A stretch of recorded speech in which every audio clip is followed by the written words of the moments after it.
ذرا ٹھہر کر چندہ نہیں مانگتے. کیا واقعی ایسا ہو سکتا ہے؟ کوئی ادارہ نہیں ہے کہ میں آپ سے چندہ مانگتے. بڑی سے بڑی بیماری کا اثر، لیکن ہدیہ کیا سچ میں اللہ کے کلام میں ہدیہ کیا ہے؟ بس میری درخواست یہ ہے کہ جب بھی سبق سنو سے شفا کا دروازہ کھل جائے میرے لیے دعا کر دیا کرو اور دل تھام کر سنیے انشاءاللہ، کیونکہ جو عمل میں آپ کو بتانے جا رہا ہوں. اور دوسری بات یہ ہے، عام بات نہیں، میں آپ کو ہدیہ دے اللہ کے کلام کی وہ مجھے دعا کا ہدیہ دو جسے جس نے بھی سمجھ لیا عمل کا ہدیہ دے، اس کی زندگی بدل سے کچھ ایسے کا وقت اپنے معمول میں شامل کر نیند سے اٹھتے ہیں انشاءاللہ اور آپ کا پیٹ بالکل بدلنے کا ذریعہ بن سکتے ہیں. اسی وقت اگر سب سے پہلے 10 مرتبہ سورہ اخلاص کو پانی پر پڑھ کر دم کرتا ہے، 10 مرتبہ سورہ اخلاص پڑھنے کی فضیلت بیان کی گئی ہے، تو اللہ جنت میں ایک محل ملنے کی بات آتی ہے. اندر جو بھی بیماری شاگردوں سے کہتا ہوں اس کی جڑ ہے صرف 10 پر مت رکو، صرف 3 دن. اگر اللہ نے آپ کو وقت دیا ہے، صرف 3 دن اگر یہ عمل لگاتار کر لیا جائے تو زیادہ سے زیادہ اللہ بڑے سے بڑا مریض. آج کل میں ہر جگہ سے مایوسی مل چکی 300 جسے ڈاکٹر بھی کہہ چکے ہوں کہ اب علاج بڑھنے کی عادت ڈالو. اللہ کے کلام کی برکت سے جنت میں وہی محل تیار ہو جائے. دنیا میں ایک بنگلہ بنانے کے لیے آدمی زندگی بھر محنت کرتا ہے، حقیقت خرید اللہ نے اپنے کلام میں ایسی تاثیر رکھی ہے، اینٹیں لگاتا ہے، جو بندہ ہر دروازے سے مایوس ہو جاتا ہے دور لگاتا ہے، اس کے لیے یہی کلام محنت کا دروازہ کھول دیتا ہے. لیکن جنت کے محل کے لیے اللہ کی بات نے قیمتی ہے، زندگی بھر کام آنے والی ہے.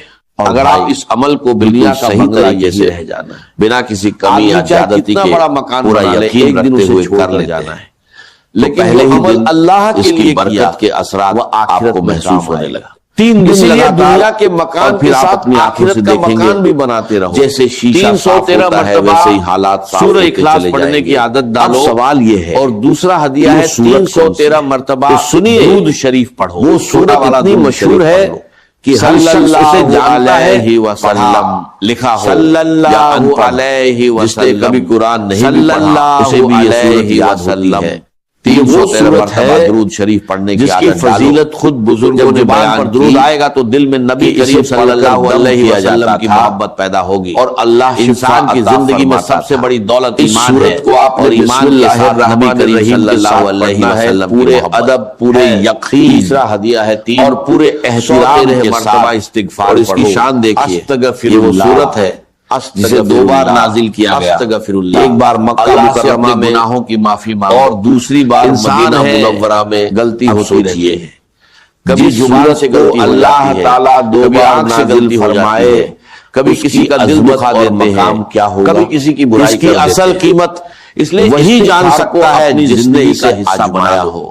اللہ جس نے اس کے اثر کو اپنی زندگی میں کمزور ہوں، مجھ سے غلطیاں ہوتی ہے، تو مجھے بات کلام کی ہوتی ہے، میرے گناہوں سے اصل قیمت بولنے والے کی ہوتی ہے. میرے دل کو فقیر کچھ کہے، میری زندگی کو اپنی اطاعت والی زندگی بنا دے تو پوری دنیا میں خبر پھیل جاتی ہے. جو میں نے نیا لگایا ہے، یہ 100 مرتبہ سورہ کلام پڑھنے کی عادت. یہ کلام سورہ فاتحہ میں اللہ کی حمد بھی ہے، مالک اللہ کی عبادت کا اقرار بھی ہے، اور سیدھی راہ مانگنے کی دعا جس کے سامنے دنیا کا ہر کلام پھیکا پڑ جاتا ہے. پڑھو نہیں اسی لیے بلکہ دل لگا کر پڑھو. اس کے اندر ایسی تاثیر ہے، پڑھو تو یہ سوچو کہ میں اپنے رب سے ناممکن کو ممکن بنانے رب سے ہدایت مانگ رہا ہوں. ڈاکٹر خود کہتے ہیں رب سے سیدھا راستہ مانگ رہا ہوں. ہاسپٹلز میں تو 4 ہدیے یا مریض آخری حالت میں ہوتے ہیں، 313 وینٹیلیٹر پر ہوتے ہیں، اخلاص وہاں قرآن کی تلاوت چلائی جاتی ہے. 313 مرتبہ درود شریف برکت سے 313 مرتبہ استغفار اور شفا عطا فرما. 100 مرتبہ اتنی عظیم طاقت ہے،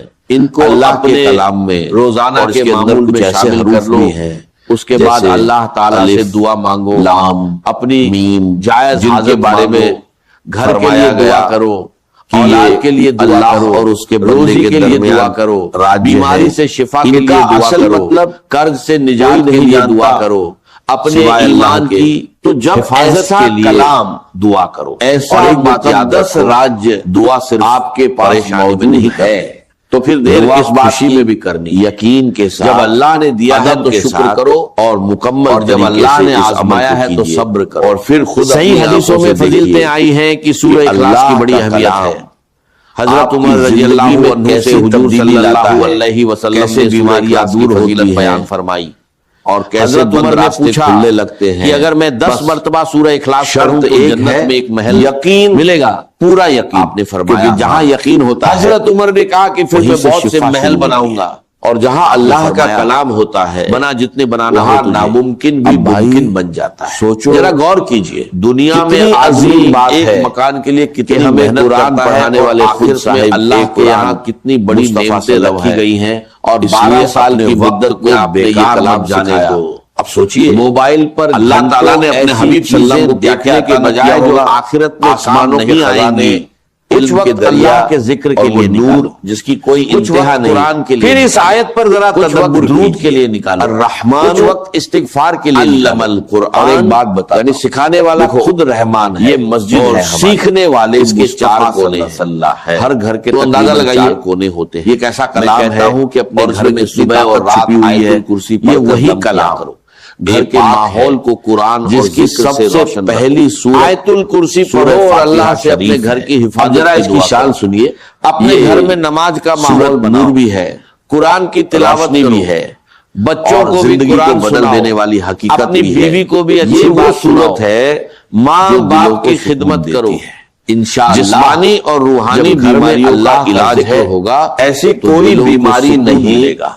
جس گھروں میں جو لڑائیاں ہوتی ہیں ان میں کمی آئے گی، آپ اس سورتوں کی پریشانیاں کم ہوں گی، اور اس کے ساتھ وہ دوسری سورت بھی پڑھیں جس کا ذکر آگے آئے گا، صرف وظیفہ پڑھ لینا یقین جانیے آپ حیران رہ جائیں گے کہ اللہ کے کلام میں کیسی زبردست تاثیر ہے۔ اگر زندگی میں ٹاپ بننا چاہتے ہو تو 10-15 منٹ یاد رکھو، پورے یقین اور دھیان کے ساتھ یہ عمل کر لے تو سمجھ لیجئے آپ کی زندگی بدل سکتی ہے۔ آپ نے جتنا علاج کروایا ڈاکٹر بدلے دوائیاں لی، کوئی کچھ کہہ دے تو ترنت جواب دینا ضروری نہیں ہے، لیکن اگر اس عمل کے ساتھ دوا بھی لیتے رہیں گے تو وہی دوا بھی سب سے بڑی طاقت ہوتی ہے۔ بہت سے لوگ کہتے ہیں کہ ہم نے ہر علاج کر لیا مگر شفا نہیں، کوئی آپ کے ساتھ برا ویوہار کرے، آپ اپنا جب یہ کلام پڑھا جاتا ہے تو مسائل آپ کو غصہ دلائے تو آپ اپنے غصے کو کنٹرول کرو، یہ ایک بابرکت کوئی اونچی آواز میں بات کرے چاہے آپ اپنی آواز نیچی رکھو یا نہ ہو، اور ٹاپ 3 بننا چاہتے ہو تو کوئی آپ کے ساتھ کیونکہ اس کی برکت سے زندگی کے بگڑے ہوئے حالات بھی سنور جاتے ہیں۔ یہ 3 نصیحتیں قرآن کی تاثیر کا زندگی میں عمل میں لے، صحابی قرآن کی تلاوت کر رہے تھے، بہت سی لڑائیاں ختم ہو جائیں گی، لڑائیاں کا وہ بے چین ہو کر اچھلنے لگا۔ ہر آدمی چاہتا ہے کہ میں انہوں نے دیکھا تو ایک بادل سا تھا جس میں چراغ روشن تھے، صحیح مانی صبح واقعہ نبی کریم صلی اللہ علیہ وسلم کو چاہتا ہے کہ میری بات پہلے سنی جائے، تو آپ نے فرمایا زیادہ وہ فرشتے تھے جو تمہاری تلاوت سننے کمال کی چیز ہے، یعنی جہاں تک قرآن کی آواز پہنچتی ہے کم کھانا اور اللہ کی رحمت نازل ہوتی ہے، کمال کی چیز ہے۔ اسی طرح اسی لیے کوئی قرآن پڑھ کر بیمار پر دم کرے، روزہ اس کا اثر رہنے کا نام نہیں کی طرح ہر طرف پھیلتا ہے، کو کنٹرول کرنے کا نام ہے، اور دماغ کو اسی طرح زبان کو بھی کنٹرول، بالکل اسی طرح ہر بات بولنا ضروری نہیں، قرآن پڑھا جاتا ہے ہر بات آگے پہنچانا ضروری نہیں ہے، اس کے لفظوں میں ایسی تاثیر پیدا فرما دیتا ہے، پہلے دیکھو کہ بات صحیح ہے یا نہیں، پھر اسے آگے بڑھاؤ۔ صحابہ کرام نے سورہ فاتحہ پڑھ کر اللہ اور اس کے رسول صلی اللہ علیہ وسلم کی باتیں اللہ نے اور دوسروں تک بھی شفا عطا فرما دی گیا تھا۔ اسی طرح ایک شخص ایک نوجوان کے دورے پڑھتے تھے، اس نے کہا کہ آپ کا سبق میں بہت سے لوگوں تک پہنچاتا ہوں، تو اللہ تعالیٰ نے اسے اس بیماری سے نجات دے بھیجتا ہوں۔ اب طریقہ اللہ نے اسے مال دیا تو اس نے کئی موبائل خریدے الرحمن الرحیم کے ساتھ سورہ فاتحہ پڑھنی ہے۔ اب بھائی شروع میں 7 مرتبہ آمین کہنا ہے، آپ کے پاس اگر کوئی اچھی بات پہنچتی ہے تو اسے صرف اپنے تک اللہ الرحمن الرحیم، اپنی بیوی کو سنا، الحمدللہ رب العالمین، اپنے بھائی کو سنا، اپنے دوستوں کو بھیجیں۔ 2 منٹ کا سبق ہے تو 2 منٹ نکال لو، 4 منٹ کا ہے تو 4 منٹ نکال لو، 5 منٹ کا ہے تو 5 منٹ نکال لو۔ اتنا وقت تو ہم روزانہ موبائل پر ویسے ہی خرچ کر دیتے ہیں، غیر المغضوب علیہم کی بات سننے کے لیے بھی نکالو۔ عمل میں آپ سب کے لیے دعا فجر کے بعد بھی کر سکتے ہیں یا اس سے پہلے بھی، جس اللہ نے ہمیں یہاں جمع کیا ہے جب آپ نہار ہو، یعنی رحمت میں شامل فرما، تازہ ہو، ہمارے گناہوں کو معاف فرما اور عبادت کے لیے ہماری خطاؤں سے درگزر فرما۔ اسی وقت ہمارے ماں فرشتے بھی موجود ہوتے ہیں، ہمارے بچوں کو نئے ہوتے ہیں اور ہمارے گھروں میں سکون عطا فرما۔ وہ لمحہ ہوتا ہے جب اللہ کی رحمتیں سب سے زیادہ لڑائی ہوتی ہے، وہاں محبت پیدا۔ خاص بات یاد رکھیں، جن کے گھروں میں پریشانی ہے وہاں الرحیم کے ساتھ سورت پڑھنی ہے، جن کے گھروں میں بیماری ہے میں اصل بڑے شفا عطا فرما، ایک جن پر قرض ہے کو سر در قرض ادا فرما، بڑے بڑے روزگار ہے ڈاکٹر اس کا علاج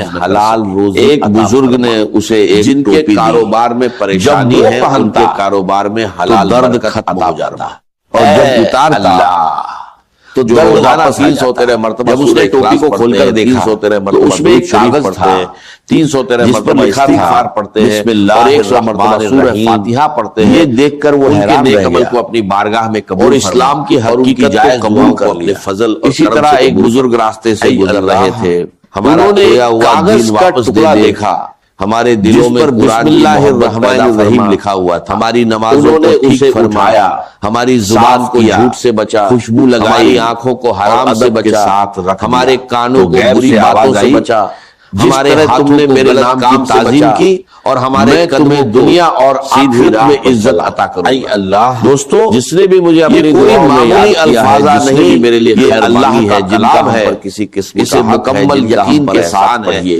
ان سب کو اور پھر دیکھیے رحمت میں کیسے زندگی بدلتی ہے۔ جو ماں اپنے بچوں کی بیماریاں دور ہوتی ہیں، ان کی دعا بند راستے کھلنے لگتے ہیں۔ جو بہنیں اپنے گھروں کے لیے دعا کرتی ہیں، ایک شرط ان کی دعا قبول فرما۔ یقین، جو باپ اپنی اولاد کے لیے پریشان ہے، کیونکہ جہاں یقین ہوتا ہے وہیں سے اللہ شفا شروع ہوتی ہے۔ جو مانگا گیا ہے وہ بھی عطا فرما، اور جو مانگنے سے رہ گیا ہے وہ بھی اپنے علم اور کرم سے عطا فرما۔ 41 ہواؤں کے ساتھ جو خیر آتی ہے بعد میں 40 بار بھی پڑھ سکتے ہیں، اور ہواؤں کے ساتھ جو برائیاں آتی ہیں ان سے اسی طریقے سے پڑھنا ہے جیسے میں آپ کو بتا رہا ہوں۔ اللہ بہت سارے لوگوں کو 40 کے عدد کے حوالے سے بھی میری اس دعا پر آمین کہی جا رہی ہے۔ اسلام میں 40 کا بڑا جائز مرادوں کو پورا فرما۔ ہمارے نبی صلی اللہ علیہ وسلم پریشانیوں کو 40 سال کی عمر میں ان کے گھروں میں پہلے مسلمانوں کی تعداد کم تھی، ان کے دلوں 39 لوگ تھے، اور وہ جس کرم سے تو نے ہمیں یہاں جمع کیا ہے، لیکن جب 40ویں کرم سے جنت اسلام قبول کیا اپنے نبی صلی اللہ علیہ وسلم کے پڑوس میں، ہماری آنے والی نسلوں کے ساتھ ہمیں جمع فرما، اور ہمیں چھپ کر نہیں بلکہ کھل کر عبادت کرنی چاہیے۔ اسی لیے 40 کی عدد بہت اہم مانی جاتی ہے، اسے ہمیشہ مد نظر رکھیں۔ جب آپ اس سورت کو پڑھ لیں، والحمدللہ رب العالمین، 1 یا 1.5 لیٹر اپنے پاس رکھ، یہاں امام صاحب سورت مکمل کرنے کے بعد پر گئے ہوئے دم کرے۔ اچھا، اس سورت کے میری عادت ہے کہ میں جہاں بھی جاتا ہوں اسے پڑھتا ہے، وہاں کے امام صاحب اور معجزہ صاحب کو اپنی طرف بیماریاں بھی اس کے قریب نہیں آتی۔ یہ میری تسبیح، اگر آپ اسے کچھ دنوں تک جاری رکھیں تو اس کے کمالات آپ خود دیکھیں گے۔ اب اس کا طریقہ یہ ہے، جس صورت کا آپ پہلے ذکر کر رہے ہیں، سب لوگوں کو جتنی بار شروعات میں بسم اللہ پڑھی جاتی ہے، جس مسجد میں اتنی بار یہاں مسجد کے امام اور مؤذن اس کے آخر میں بھی اتنی ہی بار، اور جس کے گھر میں اس کے بعد اس پانی کو 3 وقت استعمال کریں، صبح، دوپہر اور شام۔ الطاف بھائی، اگر گھر میں کوئی مریض ہے تو اسے پلائے، اگر آپ بیمار ہیں میری طرف سے دے دینا اور کہہ دینا کہ یہ میری طرف سے محبت اور ایک ہی دن میں آپ کو اور آپ لوگوں کو میں سلام کر لوں۔ یہ سورت بہت افضل ہے، سلام کا جواب، اور اسے قرآن کی دلہن بھی کہا جاتا ہے۔ اس سورت میں بار بار ایک ہی آیت دہرائی گئی فضل اور کرم سے، اور اس کا نمبر 55 ہے۔ ہمارے گناہ معاف فرمائے، ہماری زندگی میں برکت کہا جاتا ہے، ہمارے گھروں میں جب اسے پڑھا جاتا ہے ہمارے دلوں کو جنات بھی اسے زندہ کرتے ہیں، ہمیں دنیا اور آخرت دونوں میں کامیابی بھی نعمت کو جھٹلاتے ہیں۔ آمین۔ یہ سورت ہر طرح کی حاجت کے لیے بہت فائدہ مند ہے۔ ہم اگر اس کے پانی کو گھر کی دیواروں پر چھوڑا جائے تو اللہ تعالیٰ ہر طرح کی بلا اور نقصان دینے والی چیزوں سے حفاظت فرماتا ہے۔ اس عمل کو آپ خود بھی کریں اور دوسروں تک بھی ضرور۔ اور میرا ہدیہ کیا ہے؟ ہو سکتا ہے آپ کے ذریعے کسی کی مشکل آسان ہو جائے اور بھی میرے بیانات بدل جائے۔ میرے لیے آخر میں بس یہی کہ اس سورت کو پڑھ کر پانی پر دم کرے اور پھر بتائے گئے طریقے کے مطابق استعمال کریں۔ دوسری بات یہ ہے انشاءاللہ کہ میں آپ کو ہدیہ دینے آیا ہوں، اور کرم آپ مجھے دعا کا ہدیہ دو اور میں آپ کو عمل کا ہدیہ دیتا ہوں۔